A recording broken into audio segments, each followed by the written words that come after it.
Right, hello, ladies and gentlemen. So in today's episode, we are diving into a really common problem that I see and hear about from hikers all around the world. And this problem is specifically for people who work with a local personal trainer or who does group exercise classes, and also people who also struggle with some type of limitation, an ache or pain or something that holds them back or whatever may be. And this is a situation I see from a lot of people. I hear from a lot of people. I've had a lot of direct clients struggle with this, and also a lot of people I chat with over the years struggle with this. And I want to talk it through in a bit of detail. Now, if you don't work with a local personal trainer, if you don't work with do group classes or anything like that, this may not be super relevant for you, but hopefully it's interesting either way. So let me lay out the situation, and this may sound familiar to you, but I'll lay out the situation. You, as a hiker, you have something you want to train towards. Maybe it's a big expedition. Maybe just generally you want to get fit, you want to get strong, or whatever it may be, but you are actively training towards that. And you, as a hiker, to get help with this, you do some work with a local personal trainer and you go into a gym and do some one-to-one sessions together for, 30, 45 minutes, 60 minutes at a time. Or you go do some group classes, whether it's a small group exercise of groups of like 6 to 10, whether it's big group classes like 30 people or whatever it may be. We're covering all of these situations. But you go into a local gym or do a local class or whatever it may be. And as you're going through that, you're like, you know what, I quite like this. I like the environment. I like being in this situation. Like I have people waiting for me. Maybe I like the socializing or whatever it may be. And that's all good.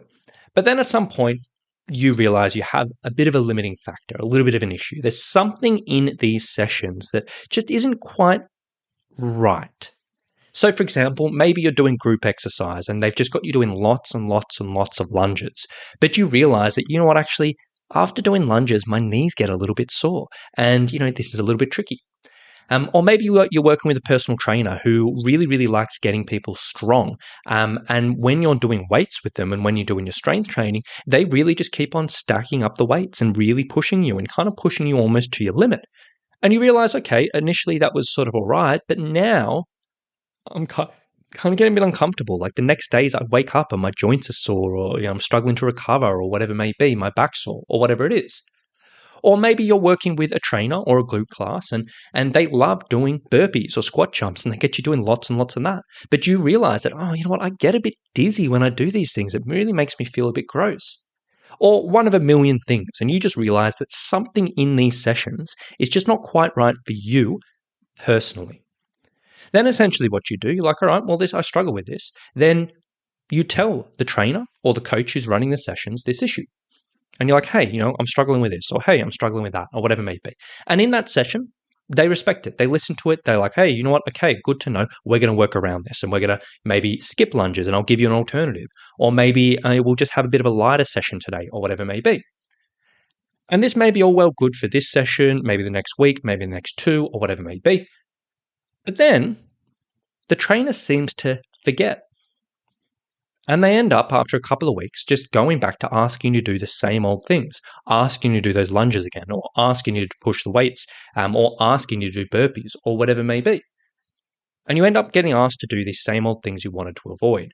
And this ends up putting you in a bit of a tricky situation.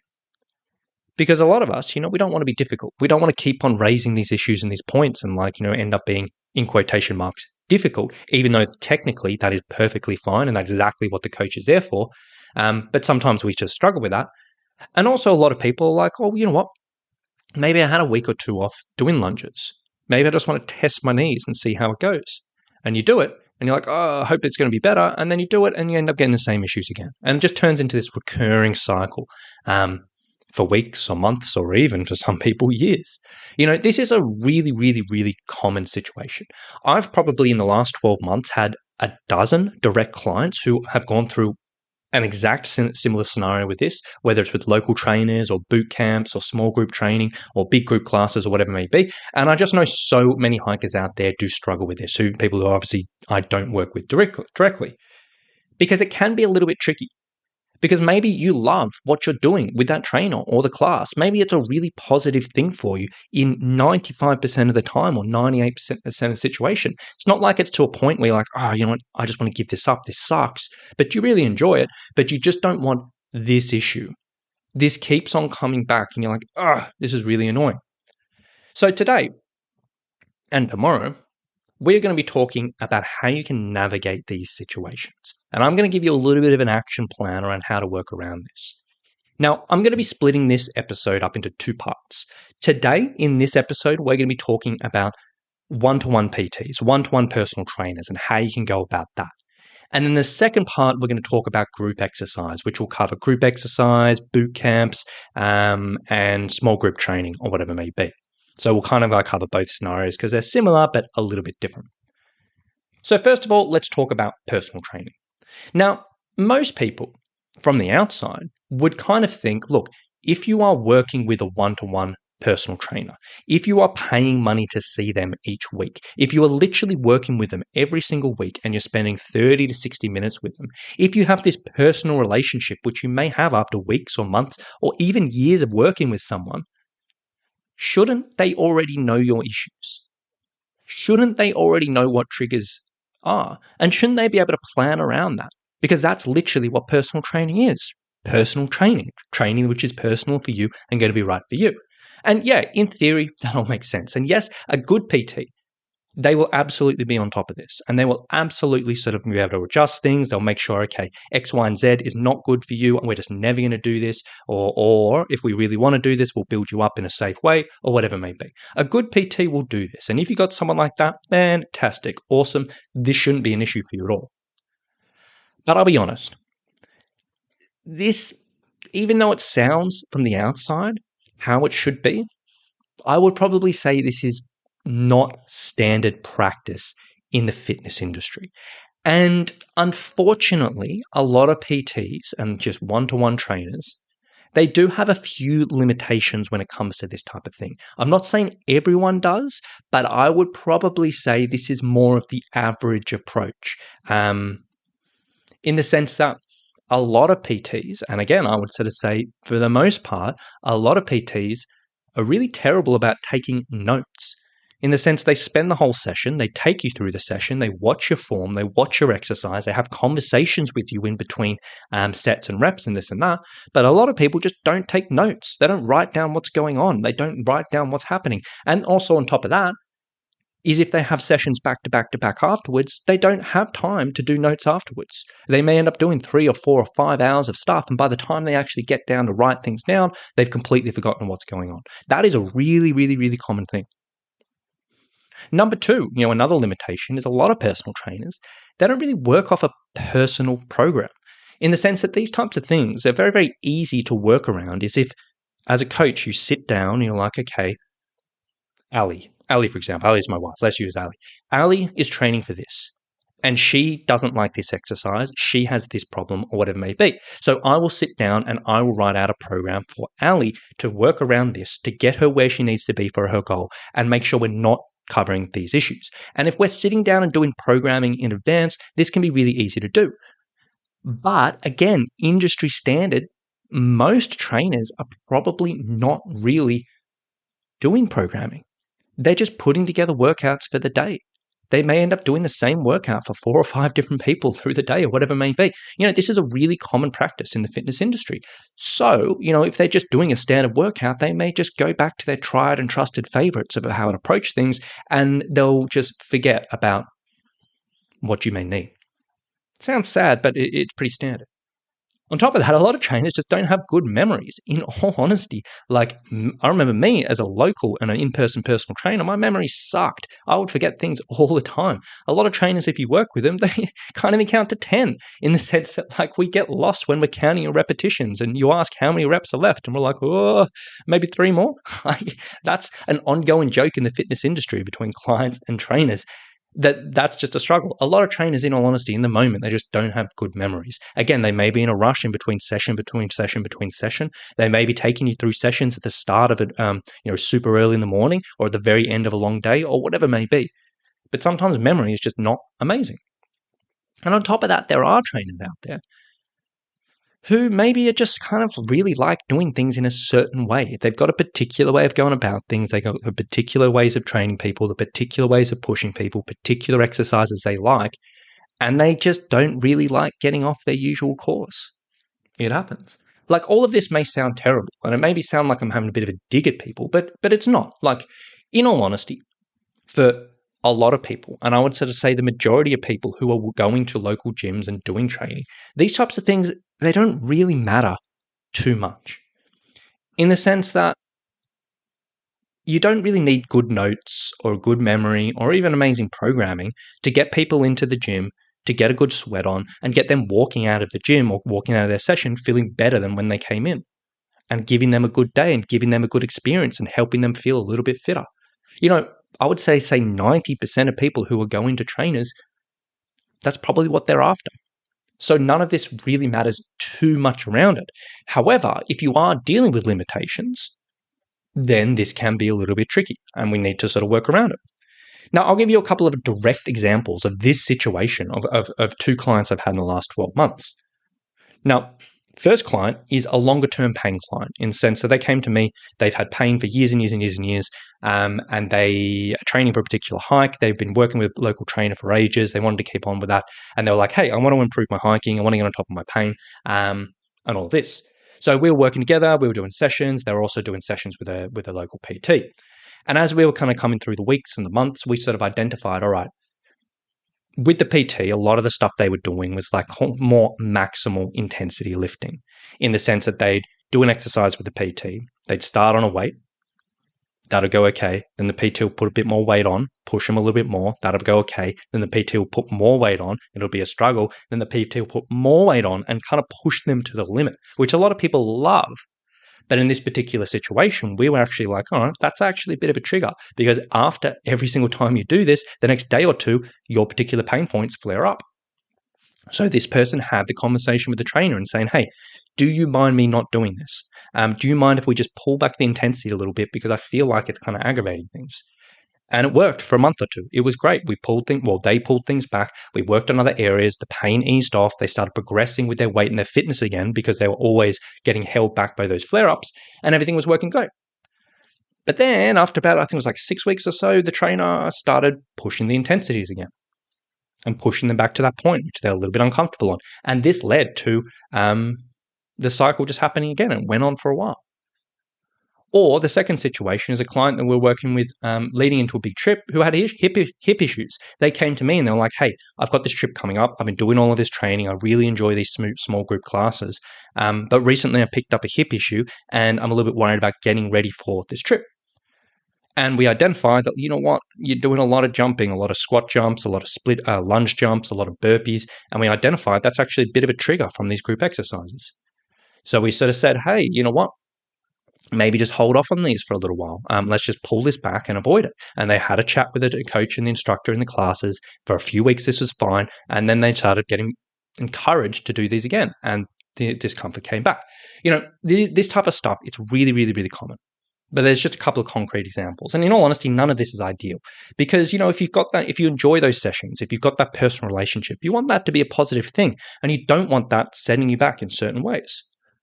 So with all that being said, now I want to talk you through how you can approach this and how you can actually give yourself the best chance possible of kind of getting the best of both worlds, in the sense of enjoy your sessions and not fall into these pitfalls. Realistically, what you need to do is you need to have a serious conversation with your PT. And in this episode, as I said, we're talking about one-to-one trainers. And realistically, you need to sit down and have that conversation with your PT. You need to lay your cards on the table. You need to be very, very clear about this. And then we need to kind of lock it in stone. So this is how you go about it. Now, first of all, you need to initiate a conversation about this. Now, one mistake that a lot of people will do, and it doesn't seem like a mistake from the outside, but this is something that will kind of get in the way of here, is if you try to have this conversation in the middle of a workout, or at the end of a workout, or even if you're trying to do this via text or phone, if you're working with a local trainer. In the sense that if you try to raise something in the middle of a workout, more often than not, this conversation is going to be restricted. It's going to be rushed. It's going to be pulled down to 1 or 2 or 3 minutes in between sets of exercises. The trainer will feel kind of pressured to get you moving again and get you back in exercising instead of just standing around having a conversation in the middle of a session. On top of that is if you have a serious conversation about something in the middle of a session, more than likely the trainer isn't going to have an opportunity to write it down, and it does have that risk of them forgetting about things. The same thing as if you try to do this at the end of a session. If you've done 30 minutes or 45 minutes with a trainer and then you're like, hey, have you got a couple of minutes to talk through things? They will quite often be in a situation where they've either got another client working for them, or they've only got a small gap where they're going to go eat something, they're going to sit down between sessions, they're going to go do their own session or whatever it may be. And they may be kind of thinking ahead towards that. So again, you may not get the time that you deserve in this situation. It may end up being a bit rushed. So what I strongly recommend you do is if you're trying to have a serious conversation with a local PT, at the start of one of your sessions, when you're due to start your 30 minutes, your 45 minutes, your 60 minutes, whatever it may be, just go, hey, coach, do you mind if we just sit down and have a bit of a chat for 5 minutes before we start? Now, this may be a little bit annoying because you're like, well, this is time I paid for to actually exercise. This is time I paid for where I should be actually training. But I promise you, this is the best way to approach it. This is the best chance of you getting your point across. This is the best chance of you getting the support you want. And this is the best chance of you making this stick. So do this at the start of a session and see if you can sit down somewhere and not just do it on the gym floor where you're just standing around. Then from there, you want to lay out your situation very clearly and very succinctly. You basically want to tell them, number one, what the issue is. You want to say, hey, I'm really enjoying the sessions. And we always want to start positive because this is just a way you can have a good conversation with people. Start with something positive. Say, I really enjoy the sessions, whatever it may be, all going well. But I have one issue that I want your advice on, I want your help with. And then lay out the issue and just sort of say, look, I always seem to find that whenever I do burpees, my knees are sore the next day. Or, you know what, I always seem to find when I'm pushing to that max level of intensity, it feels good in the moment, but I end up in pain the next day or whatever it may be. Lay out your issue, be very, very clear. Then from there, lay out what solution is and what your potential solution is. And just sort of ask them, hey, do you mind if I don't do this exercise and we do something else? Or do you mind if we just don't quite push quite as much and just use slightly less heavy weights? Or do you mind whatever? Now, you don't have to be technically minded here. You can just kind of lay out what you sort of think here may be a good idea. And the trainer will either agree to that and say, yeah, that's fine. Or they might be like, oh, you know what, actually, yeah, I get your point. You've told me the issue. Maybe we're going to do something else instead. And they will be able to take it from there. But lay out your issue, lay out your potential solution.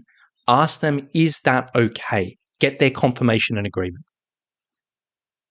9 times out of 10, that'll be easy enough. They'll be like, yep, cool, no more burpees, good, let's go, 5 more minutes. Not 5 more minutes, let's get into the session. Sometimes, maybe 5% of the time, they may be like, hey, actually, I really, you said your squats cause you pain, but I really, really want to build up to squats and do squats because it's going to be so beneficial for your particular goals. They may be really adamant that they want you to do something for a certain reason, which is fair enough. I often have this conversation with a lot of my clients. And for example, a lot of my clients, they're like, we often do step downs. Step downs are a great exercise for hikers, really, really good. But a lot of people, when they first start doing them, they may get a little bit of knee pain. And a lot of people will ask me, hey, do you mind if we do something else there? And sometimes I'll say, you know what? I'd actually really like to stick with the step downs because that's going to be really valuable for us, but we're going to make these adjustments to make it more comfortable for your knee or whatever it may be. So if someone is really adamant that they want you to do something, which is fair enough, and that's, the trainer may have a plan for you, just to say, okay, I understand. So what could you recommend that we can build up to this so I'm not getting in pain? Just ask them that. So it doesn't end up just you just pushing through pain, but what can we actually do? And then ask them for an action plan and they'll go through it. So that's your conversation. Have your 5 minutes, lay it all out. Go through your session. And then essentially after the session, what we want to do is we want to make sure this is kind of stuck in their heads. Because again, they may have a super busy day. They may not sit down and do notes for another 4 or 5 hours. It may be the end of the night or the start of the morning or whatever it may be. we want to make sure this is locked in. So after the session, what you want to do is send them a message or send them an email, however you communicate, and basically send them a message and put this in writing. And it's not in a jerk way saying, hey, I'm putting this in writing because I want to written confirmation that we discussed this or anything like that. Like, obviously that's, you could do that, but it's probably not conducive to a great relationship between the two. But just sort of something that is sort of saying, hey, coach, thanks for the session. I really appreciate you talking about, talking about X, Y, and Z. So I really appreciate you taking the time to talk about my knees and the heavy lifting. And I think just holding back an intensity is going to be really useful to manage my knees or whatever it may be. Just something like that. So you've literally sort of said, hey, thanks for talking about this. And I really think what we agreed with, and write down what you agreed with, is going to be useful. So the idea behind this, it kind of just cements things in people a little bit more. And then finally, once you've done that, you've had that conversation, you've sent the confirmation, then finally you just need to keep aware of this moving forward, because a lot of trainers will still forget. Or maybe it'll be another month or 2 or 3 and they'll start reintroducing these things or whatever it may be. So then just give them a gentle reminder. And just like if they do say, hey, do 10 burpees, and you're like, burpees are no good for me. And then just sort of say, hey, actually, do you mind if we do something different? I'm just a little bit concerned about my knees. Or you know what? If they're really, really pushing to the squats, and like, yeah, we're going to go really heavy today. Just sort of say, hey, actually, you know what? Do you mind if we just not push so hard? Just give them those gentle reminders and prods. And usually that should be fine for them to pull you back. Again, some people may sit you down and say, you know what? Actually, it's been 3 months. I would actually like to do some squat jumps because I feel like it may be really good for you just to get trust in your body again and experiment with this and see how you're going. And if they lay some things out logically like that, happy days, great. Or if they're just like, I just want you to do this, well, then that's a whole nother conversation. So listening to this from the outside, like if you're not in this situation, you might be like, oh my gosh, Rowan, what are you talking about? Like, why would you need to do this? Why would you need to go through this process to get a professional to be in your best interest that you are paying? Yeah, perfect world. And as I said, a lot of trainers will not have these issues. They'll be able to stay on top of things. They'll be able to stay, whatever it may be. But it does happen. So if you're in this situation where you're like, hey, I really like this trainer, I'm doing some good stuff with him, but there's just one thing that's holding me back, give this a go. Best case scenario, it'll absolutely sort you out and you won't run into issues anymore. Worst case scenario, you'll be in exactly the same situation where you were before. And then you can either make the decision saying, all right, I'm just going to deal with it, or maybe it's time for a change. Completely up to you. But give this a go. I think it may be quite useful. So with that being said, I'll sort of say this is really, really common. A lot of people struggle with this and, sometimes just the smallest changes can just make all the difference. So if you do struggle with this, give this a go. I really do hope it helps. So that's part 1 of today's episode. Next one, as I said, we're going to be talking about small group training or group exercise, which is very similar but slightly different, and how to navigate that conversation. So with that being said, I hope this helps a few people. Anyone has any questions on this, please feel free to reach out anytime, and we'll talk to you very, very soon. Bye.